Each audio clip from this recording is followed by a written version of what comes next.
Just for a minute.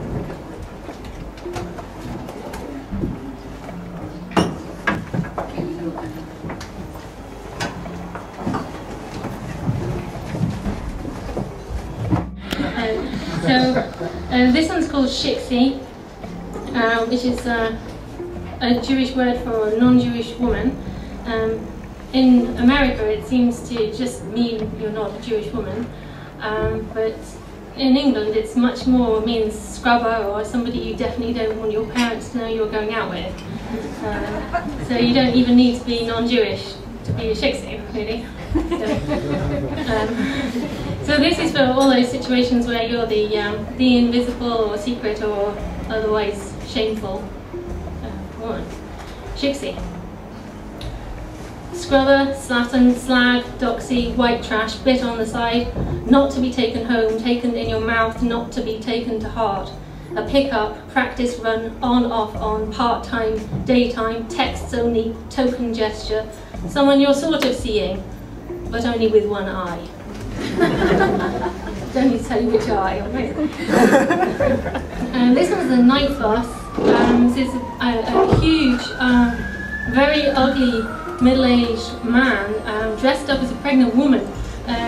Got onto a very late bus I was on in Stockport once. And everybody else was sort of coming out of nightclubs. And then somebody came on dressed like they'd just been shopping, only they were 6'3" with a beard and a pillow up the dress. And I was determined to use this image for something. It was a bit of a gift, really, wasn't it? And then I have a favourite train journey that goes from Birmingham up towards Wolverhampton. And there's a particular bit past Dudley Port with a really beautiful factory in the night time. It's all this green and orange smoke and steam. I'm sure it's really, really bad for the planet, but it's very, very beautiful when you go past it at night. It's really surreal.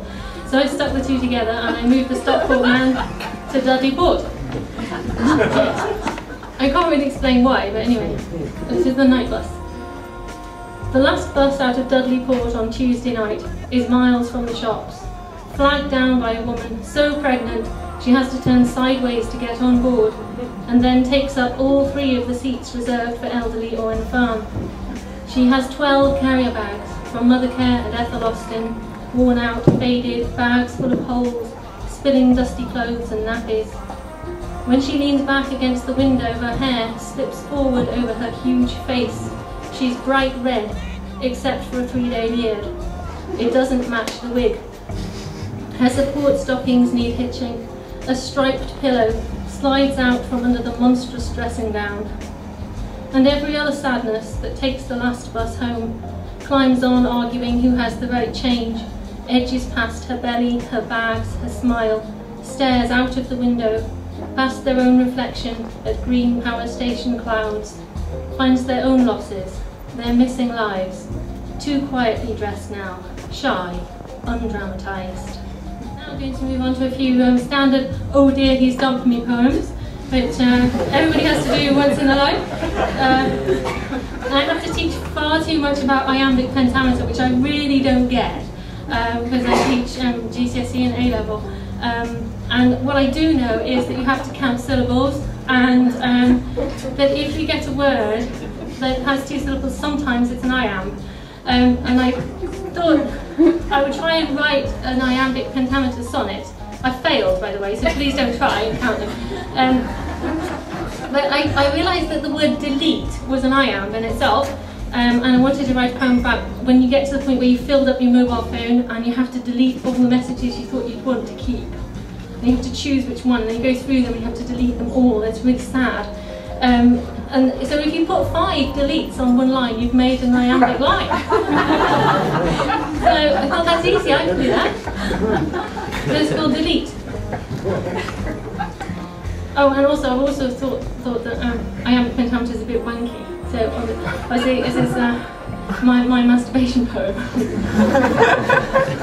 Delete. My phone is full of messages from you.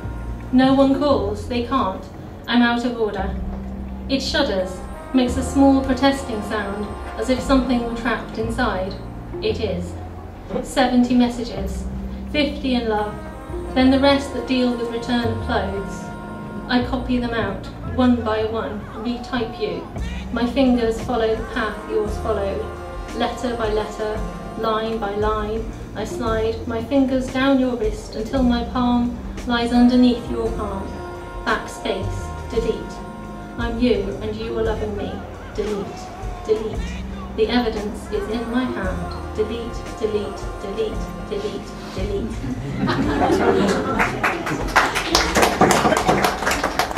And I'm now going to read you a poem about Elvis, who I discovered very recently because my children really like it. And so I wrote a poem about falling in love with Elvis. Falling for Elvis. Too late, of course. I'm old. He's dead. So I start off pretending it's a joke I picked up at a service station, but it's true. In a world of tributes, imitations, fakes, false sightings, cover versions and remixes, his are the lessons I should have learned. By loving him sooner, better, by listening to the things he has to say about love, about who to love and who not to love. So Elvis.